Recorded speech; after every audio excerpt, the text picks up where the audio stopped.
Sofía viene del griego, philos y sofía, amor por la sabiduría. Cuando nosotros nos aproximamos a estudiar qué es la filosofía, que es una pregunta que es el hilo conductor, a la vez nos encontramos con otras preguntas. De tal manera que la filosofía podríamos decir que no es tanto el arte o la ciencia de dar una respuesta, sino el arte de hacer preguntas. En ese sentido, son diferentes preguntas las que conducen el estudio de la filosofía. Podemos encontrar que en la filosofía antigua el hombre se pregunta, ¿qué es el mundo? En la filosofía medieval se pregunta, ¿qué es Dios? ¿Quién es Dios? ¿Cómo puedo tener una relación con Dios? En la modernidad, el hombre dice, ¿qué es el hombre? ¿Quién es el hombre? ¿Qué es el ser? Y finalmente, en la contemporánea, nos estamos preguntando sobre la validez de ese conocimiento, la validez de conocer la verdad, la validez de la epistemología. Son lo que podemos observar que a lo largo de toda la historia de la filosofía hay preguntas que tienen un hilo conductor y de acuerdo a estas preguntas se va desarrollando el pensamiento. Claro que esto no quiere decir que una pregunta va a ser superada por la otra y va a ser eliminada, sino que estas preguntas van a continuar, pero siempre va a haber una pregunta central que va a estar rigiendo el pensamiento de una época. En ese sentido vamos a hacer una brevísima historia de la filosofía, porque no podemos abarcar todo ni a todos los pensadores, sino que vamos a hacer una pincelada. Podemos empezar a preguntarnos qué es la historia de la filosofía, a diferencia de la filosofía de la historia. La filosofía de la historia es una ciencia que surge posteriormente con Hegel y que se pregunta sobre cómo es el avance histórico, sobre el progreso, y son teorías sobre cómo acontece la historia. En ese sentido, es el filósofo el que está pensando cómo ocurre el devenir, cómo acontece. De cierta manera, es un estudio sobre el acontecer. Karl Lovitt señala en su libro de Hegel a Nietzsche que hay dos sentidos de la historia. Una viene del francés, histoire, como conocimiento, y la otra viene del alemán, Geschichte, acontecer. Entonces, Hegel toma ambas y hace un estudio en el que pretende conocer el acontecimiento. Mientras que la historia de la filosofía, vamos a estudiar cada periodo histórico, el contexto, al autor y también sus obras, sus aportaciones. Cuando nosotros estudiamos la historia de la filosofía, también estamos de cierta manera haciendo filosofía, porque estamos analizando cuál es cada una de esas preguntas que se va a ir desarrollando.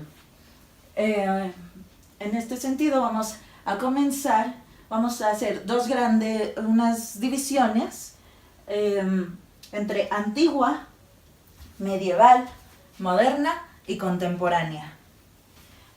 La antigua se puede dividir entre los presocráticos y ya a partir de Sócrates. Entonces, entre los socráticos tenemos a Tales de Mileto, Anaximandro, Anaxímenes, entre otros, que se están preguntando por el origen, el arjí.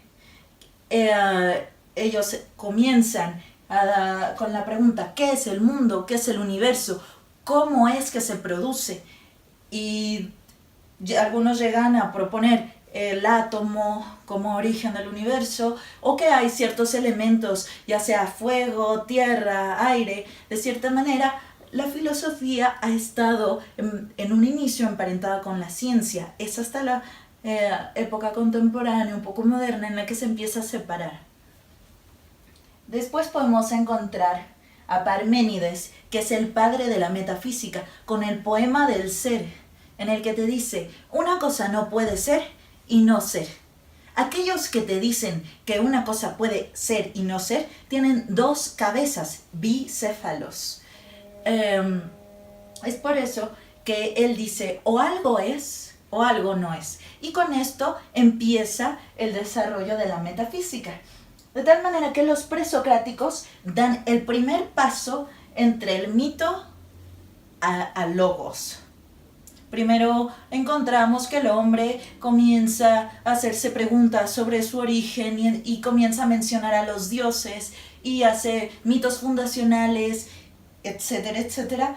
Y con estas ideas míticas después dan el salto al logos, que ya es el conocimiento.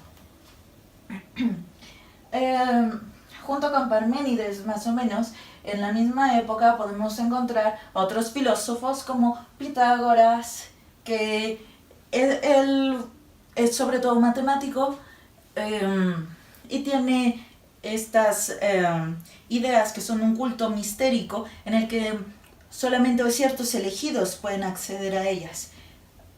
Pitágoras fue, de cierta manera, maestro también de Platón, que veremos a continuación. Sobre Pitágoras o el culto pitagórico, quisiera resaltar dos cosas que respecto a este hermetismo. Lo hermético quiere decir algo oculto. Entonces, son una especie de secta que tenían costumbres muy extrañas. Por ejemplo, ellos no comían habas, consideraban que era un alimento que no era propio para comer, o orinaban siempre con la distancia mirando hacia el sol, o por ejemplo, era prohibido decir que la raíz cuadrada de 2 no era un número perfecto. Entonces, todo era numérico, simbólico, con ritos todavía. Después tenemos Heráclito, también Demócrito, por ejemplo, Heráclito, que dice, nadie se baña 2 veces en el mismo río, y que es el típico movimiento heracliteano sobre el dinamismo.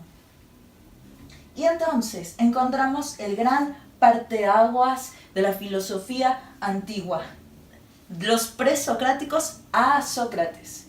Sócrates quizá podría ser uno de los filósofos más famosos,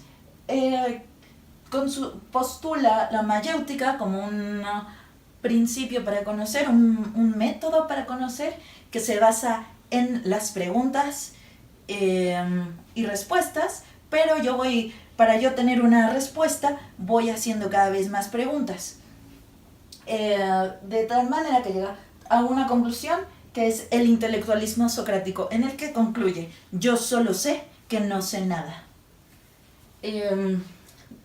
Independientemente de si Sócrates existió o no existió, si Sócrates fue realmente una figura o fue un invento de Platón para utilizarlo como una figura de autoridad, vamos a decir que el parteaguas de esta filosofía antigua es Sócrates.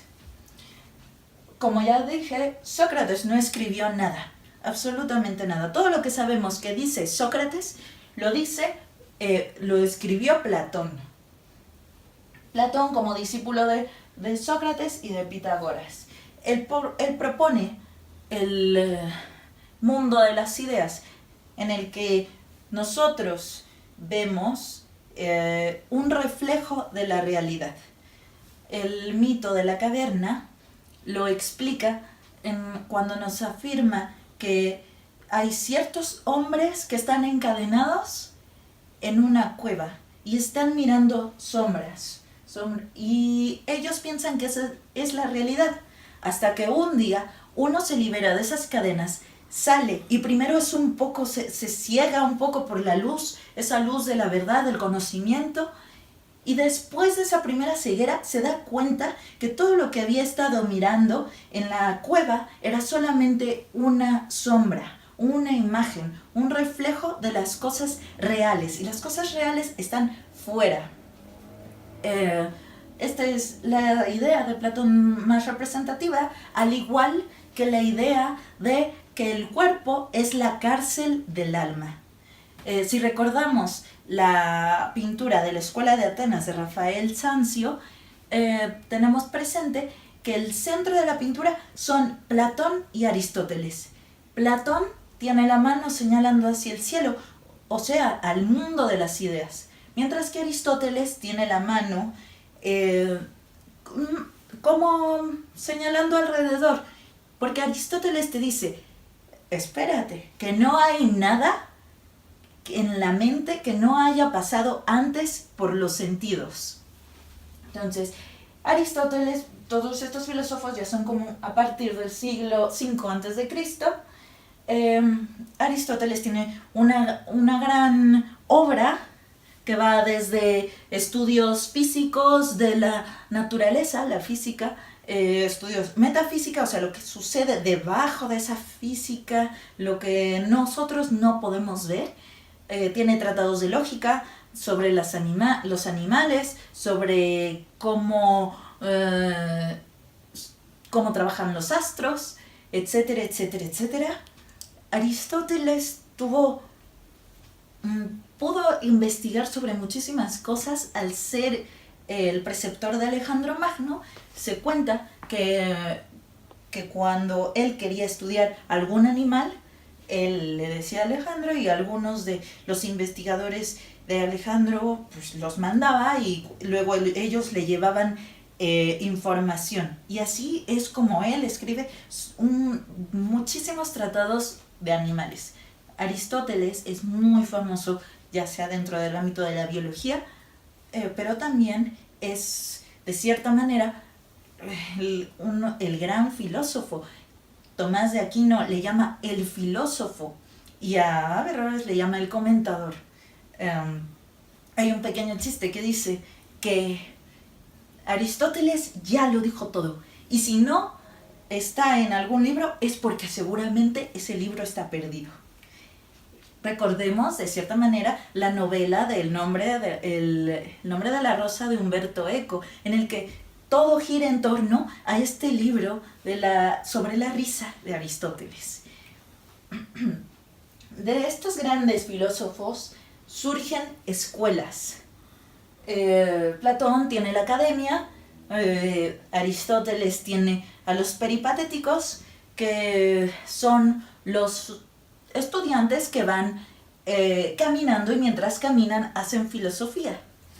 Pero también tenemos otras escuelas que surgen sobre todo de Sócrates, que son los cínicos, los epicúreos, los escépticos y los estoicos. Los estoicos son los que te explican sobre la impasibilidad. Los epicúreos postulan el placer como para alcanzar la felicidad. Los escépticos dudan de todo. Esto es el final de la filosofía antigua. Entonces comienza la filosofía medieval, que podemos plantear que el medioevo dura del siglo V al siglo XV. Entonces abarca demasiado. Estas ideas de que la Edad Media es oscurantista, retrógrada, que no se llegó a ningún avance, son de cierta manera falsas. Tenemos que aprender a matizar, y la filosofía es el arte de hacer matices, ¿no? Tenemos que determinar que la Edad Media dura tantos años que obviamente aquel periodo oscurantista es de la escolástica tardía. Pero no toda la Edad Media fue así. Podemos plantear que comienza con Agustín de Hipona, que tiene como no solamente las confesiones, y en ese sentido sus propuestas teológicas son de suma importancia, pero como ideas filosóficas quisiera resaltar su teoría del mal, el mal como una ausencia del bien, y en ese sentido el mal es un no ser. Si el bien es aquello que es, aquello que no es el mal. Otra teoría es el tiempo, en San Agustín, que él te dice, ¿qué es el pasado? El pasado lo podemos responder con la pregunta, ¿qué pasó? Pero eso ya no está sucediendo. ¿Qué es el futuro? ¿Qué pasará? Es aquello que va a suceder. ¿Qué es el presente? Con la pregunta, ¿qué pasa? Es aquello que está pasando. Entonces el presente es una especie de eternidad. Y no solamente eso, sino que esa eternidad es medible por el alma. De tal manera que el tiempo es una especie de espejo del alma. Después el grande filósofo medieval es Tomás de Aquino. Quisiera aquí hacer un breve paréntesis y decir que dentro del medioevo, digamos que surgen también dos corrientes, los neoplatónicos y los aristotélicos. Los neoplatónicos son sobre todo, por ejemplo, San Agustín, que se basa en Plotino y en el árbol de Porfirio para desarrollar toda su filosofía. Posteriormente, los aristotélicos son sobre todo representados por Tomás de Aquino. El órganon aristotélico se perdió y después de cierto tiempo reapareció en Arabia y fue traducido por los pensadores del Al-Ándalus, por ejemplo, Avicena y Averroes. Y ellos comentaron. Después ese órgano llegó a manos de Tomás de Aquino y cuando él lo leyó, cuando él leía la metafísica en la que te explica el primer motor de Aristóteles, que dice que el primer motor mueve sin ser movido, a Aquino le hizo de cierta manera un eureka y dijo, claro, esto sirve para hacer teología, esto sirve como de cierta manera, una definición de Dios. Entonces tenemos que Aquino hace tratados de la Suma Teológica en la que no solamente se cuestiona sobre qué es el pecado, qué es la culpa, qué es el mal, sino también hace otro tipo de preguntas como qué es la justicia, qué es la verdad. Y podríamos encontrar muchísimas cosas dentro de la Suma Teológica que incluso para esta época son completamente relevantes. Después de Aquino tenemos otros filósofos que claro que van a ser muy importantes, pero quizá con toda esta importancia de Aquino no podríamos equipararlo. Tenemos, por ejemplo, a Guillermo de Ockham, y quien propone la navaja de Ockham, que dice, de todas las explicaciones que pueden tener alguna pregunta, elige la hipótesis que es más sencilla, porque aquello que va a tener menos premisas va a ser lo más perfecto, lo más sencillo y por lo tanto es lo más verdadero. Él tiene como base esta idea de que la pluralidad es de cierta manera menos perfecta que la unidad. De este tipo de escuela surge la patrística y la escolástica, que son sobre todo la patrística, son cuestiones teológicas de los padres de la iglesia, en los que estudian ya más como qué es el pecado, cuestiones sobre Dios, que claro que durante toda la época medieval la pregunta central es ¿quién es Dios? ¿Cómo tenemos una relación con Él? Cómo interactúa Dios en el mundo, etcétera, etcétera, etcétera. Pero tienen una aproximación más teológica. Durante esta época se tenía la idea de que la filosofía es la sierva de la teología. Entonces se utilizaba como un recurso, un instrumento. La escolástica ya es, también puede ser de cierta manera un método en el que se va accediendo al conocimiento por medio de las cuestiones. Entonces tienes una pregunta, una cuestión y vas respondiendo. ¿Cómo va respondiendo Tomás de Aquino en la Suma Teológica? Cuestión 1, lo que algunos más dicen, yo qué digo y la conclusión. Todo esto puede ser la escolástica. ¿A cuándo se dice que ya es la escolástica tardía o neoescolástica? Es cuando está un poco en decadencia. Y es cuando los filósofos dejan de preguntarse sobre estas cuestiones más profundas y empiezan a cuestionarse cosas como ¿cuántos ángeles caben en la cabeza de un alfiler? ¿Cuánto medía el dedo de Adán? ¿El fruto del árbol del bien y del mal era manzana o era pera o era una guayaba? Cuestiones así que iban cada vez más en decadencia y se empezaron a hacer los manuales. Yo no digo que leer un manual es malo, pero siempre es aconsejable ir a la fuente principal.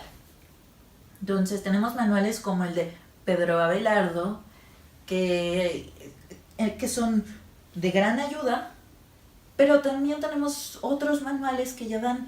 es como si alguien te dijera lo que dijo alguien más de alguien sobre alguna otra cosa. Entonces, a la final haces de cierto modo una especie de teléfono descompuesto. Esto era lo que se estaba enseñando en los seminarios.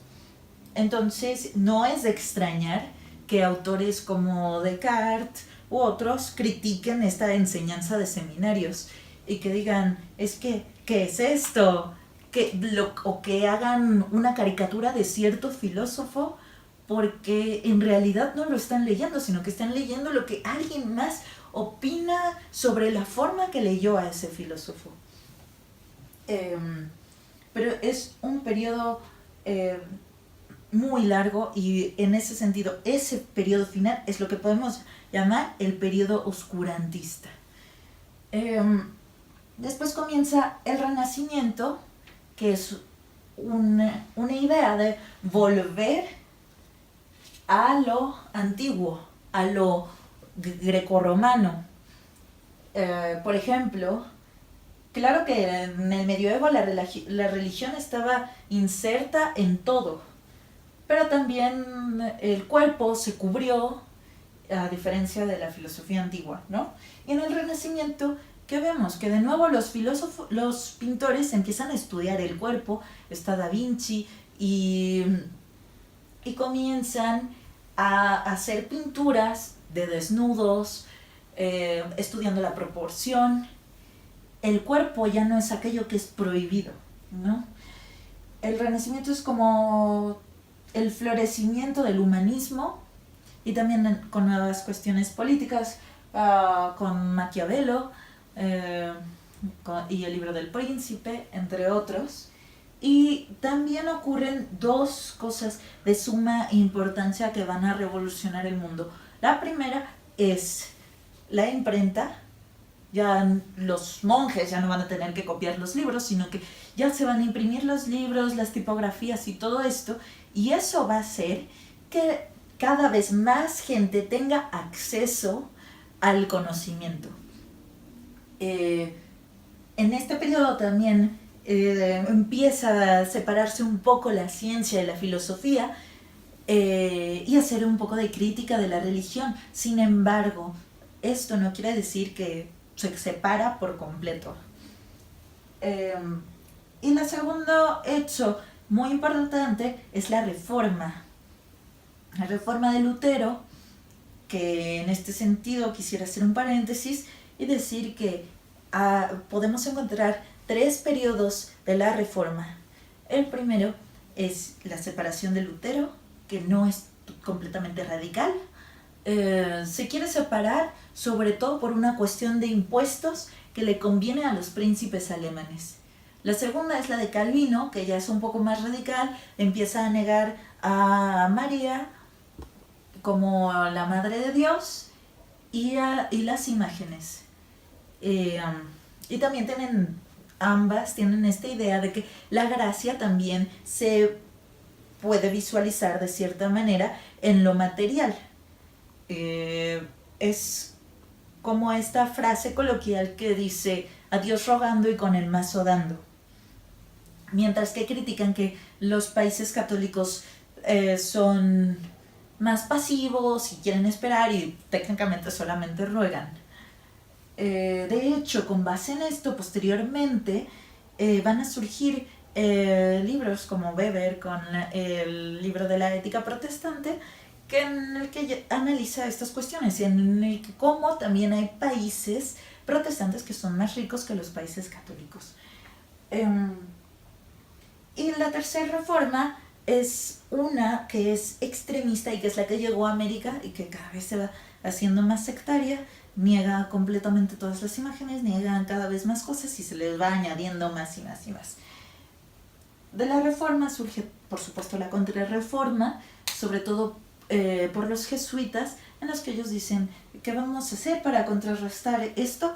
En primera, claro que se va a reformar un poco más la iglesia, pero vamos a hacer teología en imagen. Y surge el barroco.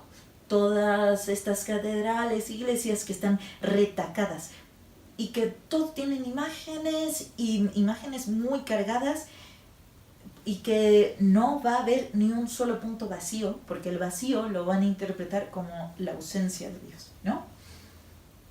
Este es el periodo renacentista y de pronto se da un golpe que ya entramos a la modernidad. Y la modernidad se pregunta por el hombre. Comenzamos con Descartes, que es considerado el padre de la modernidad.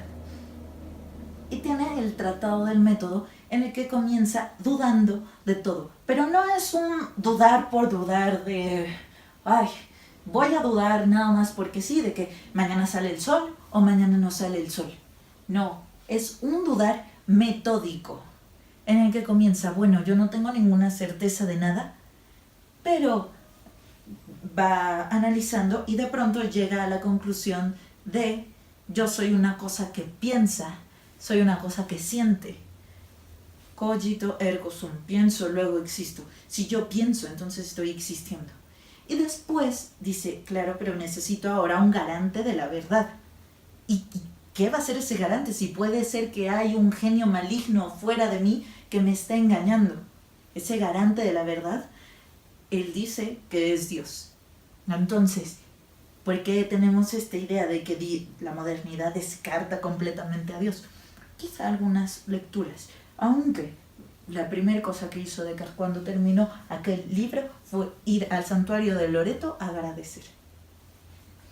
De Descartes son demasiados filósofos, no podemos abarcarlo a todos, pero quisiera mencionar a Spinoza con el panteísmo, y que es el filósofo que se lee como un complemento del idealismo alemán, al grado de que Hegel dice, no hay ningún filósofo bueno que antes no haya sido spinoziano, o él se considera también un spinozista.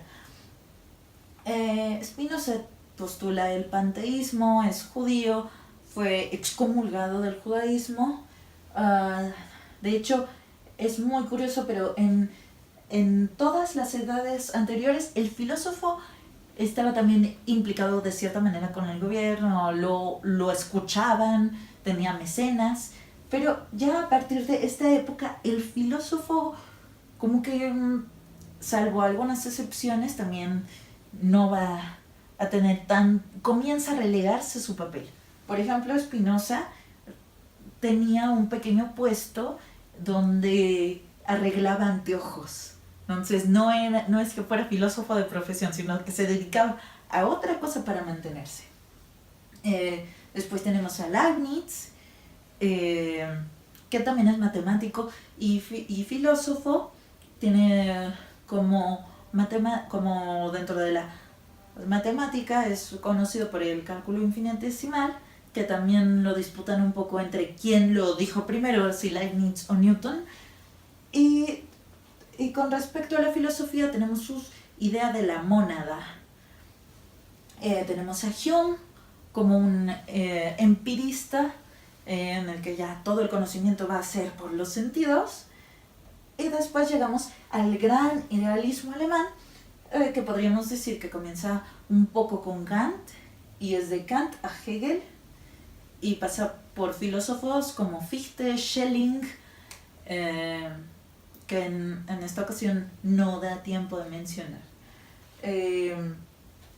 Kant tiene sobre todo presupuestos epistémicos sobre cómo conocemos y si podemos conocer las cosas en sí. Él dice que no, que esa cosa en sí, el noumeno, es inaccesible y nosotros conocemos por medio de fenómenos y tenemos ciertas categorías con las que vamos pensando. Otra aportación es el imperativo categórico, en el que te dice que te comportes de tal manera como si tu comportamiento fuera del reino de los fines, o sea, que seamos buenas personas, ¿no? También la ética tiene cierto progreso. Por ejemplo, en Aristóteles te propone una ética de la virtud, mientras que Kant ya es una ética deóntica, o sea, del deber. Y después llegamos a Hegel, que, como dije antes, era el padre de la filosofía de la historia, y se calcula que la modernidad, la época de la modernidad, culmina con la muerte de Hegel. Hegel tiene un pensamiento muy extenso, como todos los filósofos, pero en el que técnicamente para explicarlo tienes que empezar desde la base. Y la base es que el logos, de cierta manera, la razón, se encarna en el mundo y tiene que devenir en una especie de espiral hasta alcanzar su autoconocimiento. Sobre esto hay muchísimos matices, pero por la extensión del video no da tiempo de mencionarlo. Sin embargo, de Hegel surgen dos corrientes. Unas son los hegelianos de derecha, por ejemplo con Rosenkranz, que técnicamente comentan únicamente Hegel, y otros son los hegelianos de izquierda, como Feuerbach y Stirner, que tienen principalmente críticas a la religión de Hegel y a la política. Stirner, por ejemplo, propone que hay que regresar un poco al egoísmo y para tú conocer al yo, lo tienes que analizar a partir de su propiedad. Entonces escribe el libro El único y su propiedad. Y Feuerbach, que escribe la esencia del cristianismo y que algunos podrían pensar que es un libro piadoso sobre qué es el cristianismo, pero en realidad te dice que la idea que nosotros tenemos de Dios es creada por el hombre. O sea, Dios no existe, sino que el hombre lo creó. En ese sentido se parece un poco a aquella idea de un filósofo antiguo, Genófanes, que dice que el dios del buey va a tener figura del buey porque el buey se lo está imaginando, y el dios del león va a tener una figura del león porque el león lo está imaginando. Pero no solamente ellos, sino que también de aquí podemos tener una tercera vertiente con Kierkegaard, que critica muchísimo a Hegel, sobre todo la cuestión teológica, en la que dice que Hegel tiene una idea de Dios muy abstracta y Kierkegaard le dice que Dios solamente sabe contar hasta 1. O sea que hay que tener una relación personal con Dios. Y esto es una cuestión de fe y hay que pasar por diversos momentos como la angustia, el estadio estético, y entre otros. También tenemos a Schopenhauer, que es un poco va dentro del periodo del idealismo alemán. Sin embargo, él no es un idealista y él hace sobre todo filosofía relacionada con el hinduismo, el velo de Maya, y técnicamente lo que dice es que detrás del movimiento del mundo hay una voluntad inserta, que es lo que mueve todo. Y después llegamos a Marx, que ya es un poco la filosofía contemporánea en lo que el hombre ya se empieza a cuestionar sobre sí mismo, sobre la verdad, sobre cómo conoce, y podemos mencionar que surgen los filósofos de la sospecha, que son 3, Marx, Nietzsche y Freud. Marx duda del mundo, sobre las clases sociales, Nietzsche duda sobre la verdad, sobre el lenguaje, y Freud duda sobre el propio yo, ¿no? Entonces el hombre queda desarmado y ya no tiene de qué asirse. Antes se hacía al mundo, a Dios, se agarraba a sí mismo, pero ahora ya no tiene nada. Y es cuando podemos decir que entra la posmodernidad, el relativismo, la dictadura de lo irrelevante. Y estas teorías posteriores, por ejemplo, de Sigmund Bauman del mundo líquido, ¿no? Tenemos Marx, Nietzsche, Heidegger, que Heidegger va a tener otros alumnos como Benjamin Arendt y que también van a ser de cierta manera influidos por el marxismo, también Marcuse, entre otros que sobre todo emigraron a América después del nazismo. Después tenemos nuevas corrientes, tenemos que están los neomarxistas, pero también están la hermenéutica, por ejemplo con Habermas, con Ricoeur. Después tenemos la teoría de la deconstrucción de Jacques Derrida, las teorías acerca del poder de Foucault, la idea de regresar a los mitos fundacionales y la mímesis y la violencia de René Girard, etcétera, etcétera. Entonces, lo que quisiera dejar claro después de una brevísima historia de la filosofía es que a lo largo de todas las épocas el hombre se ha cuestionado diferentes cosas, pero siempre cada periodo se puede regir por cierta pregunta que va a dictaminar lo que está aconteciendo en el mundo.